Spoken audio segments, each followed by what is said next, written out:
es algo positivo. Sin embargo, la migración forzada sigue siendo un drama nacional, sigue siendo una situación difícil para el país y para muchas personas, para muchos hermanos salvadoreños que se ven obligados a migrar por distintas razones, porque no las vamos a encasillar en una sola motivación. En la realidad ya no tenemos el peligro latente de las pandillas como en el pasado, aunque sigue todavía en alguna medida partes de estas estructuras mínimas que han quedado resabios afuera.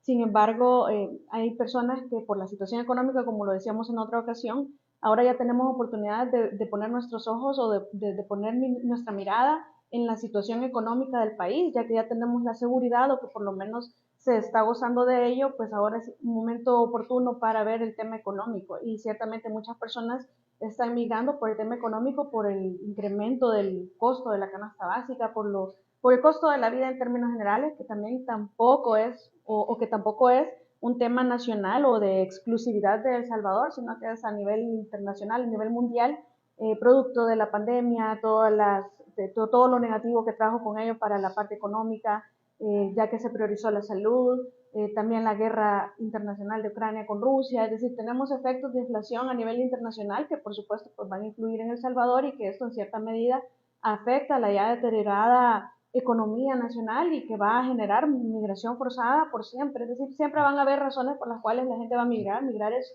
un derecho humano. Sin embargo, la migración forzada es una vulneración al derecho humano de una vida digna de las personas en sus países natales. Tania, un tema que anda tomando es el tema de la alcaldesa, la atención de la alcaldesa y los trabajadores que están haciendo protestas y que han sido arrestados bajo el régimen de excepción. ¿Qué opinión le merece?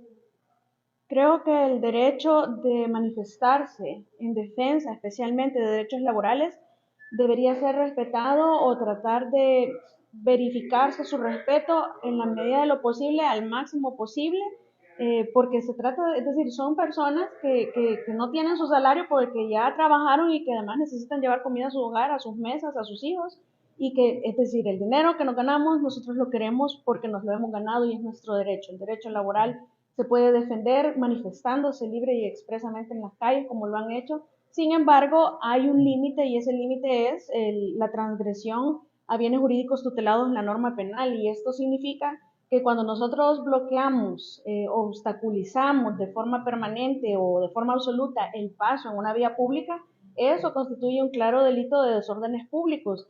Ahora, quizás se pudo haber exigido de las autoridades una conducta diferente, como apartar a las personas o invitarlas a liberar la calle, el acceso, el paso a las personas, porque si bien es cierto es importante su derecho a manifestarse en defensa de sus derechos laborales, también es importante que otras personas que se vieron afectadas por el bloqueo del paso o por el bloqueo al paso en esa vía, pues también están ejerciendo su derecho al trabajo, están ejerciendo muchos otros derechos que no pudieron ejercer porque les bloquearon o porque les entorpecieron el paso y también eso es importante y esa es mucha más gente que se ve afectada. Entonces, al final del día creo que las autoridades pueden manejar un equilibrio entre ser más tolerantes, buscar alternativas que no necesariamente impliquen la detención de personas que están precisamente exigiendo algo que es justo para ellos, que ya se ganaron y que debe respetárseles.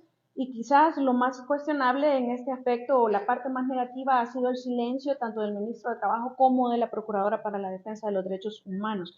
Por lo demás, pienso que también hay que sentar el precedente por parte de las autoridades que no se van a tolerar este tipo de acciones con el objeto de defender derechos, es decir, transgredir la norma penal no puede ser tampoco como un estado normal de permisibilidad del Estado en relación a bloqueos que están claramente tipificados como delito en la ley penal. Es decir, tiene que haber un equilibrio y aquí es importante que los sindicalistas o que las personas que se manifiestan estén conscientes que no pueden dañarle la vida a otras personas por exigir sus derechos, que todos tenemos derechos y que el límite del derecho, el ejercicio del derecho de uno es el derecho de los demás. Y que entonces debe haber un equilibrio, debemos aprender a manifestarnos, no bloqueando las calles, porque corremos el riesgo de ser detenidos.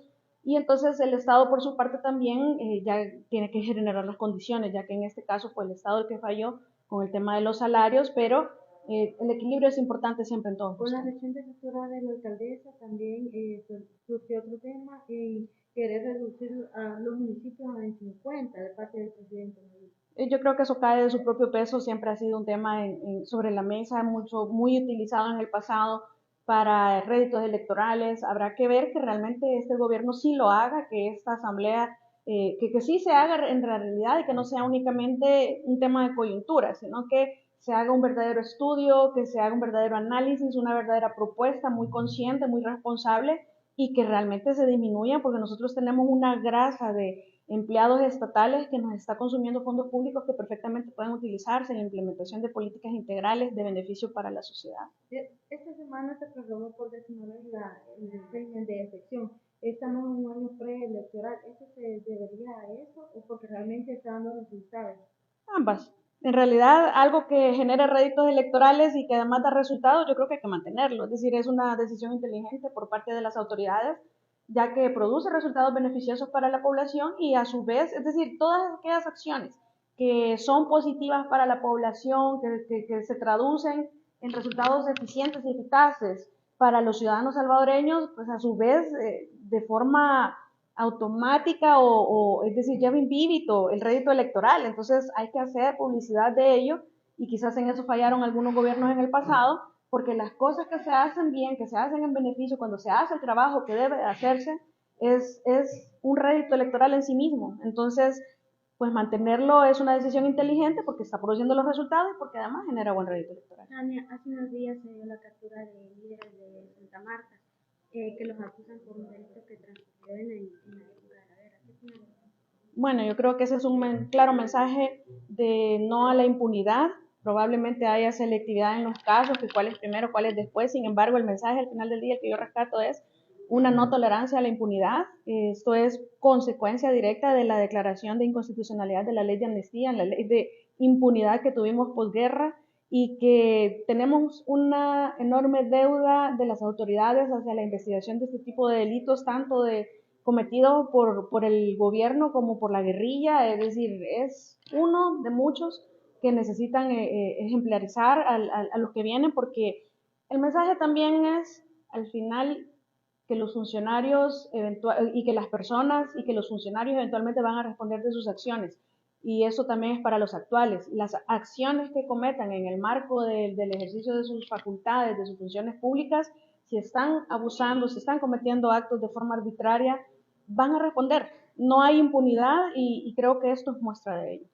Ya retomando un poco el tema del régimen de excepción, jurídicamente, ¿por qué es necesario para el país?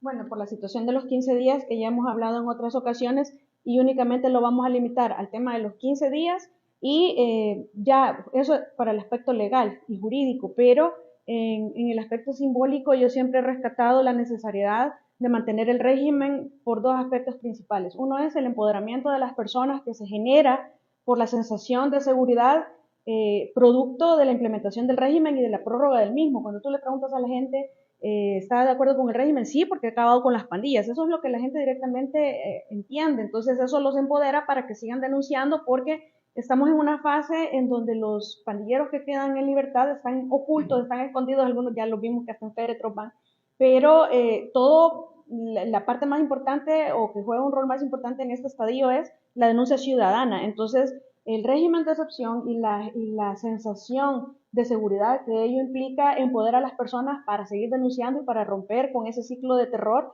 de que si yo denuncio me van a matar, o que si yo denuncio estos van a regresar, van a salir más bravos y me van a matar a mí o a mi familia. Eso ya no sucede.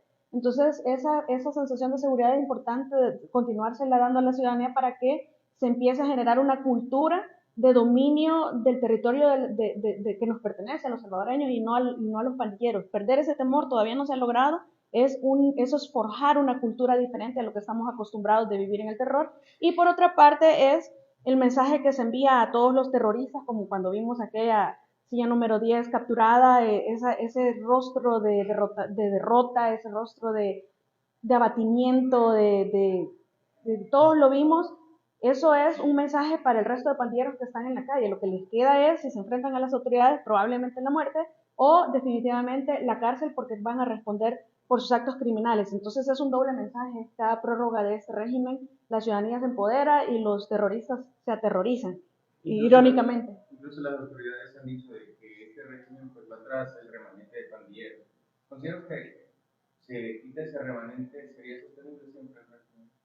Por los 15 días pienso que siempre va a ser necesario en el sentido de fundamentar mejor los casos por tratarse de casos complejos.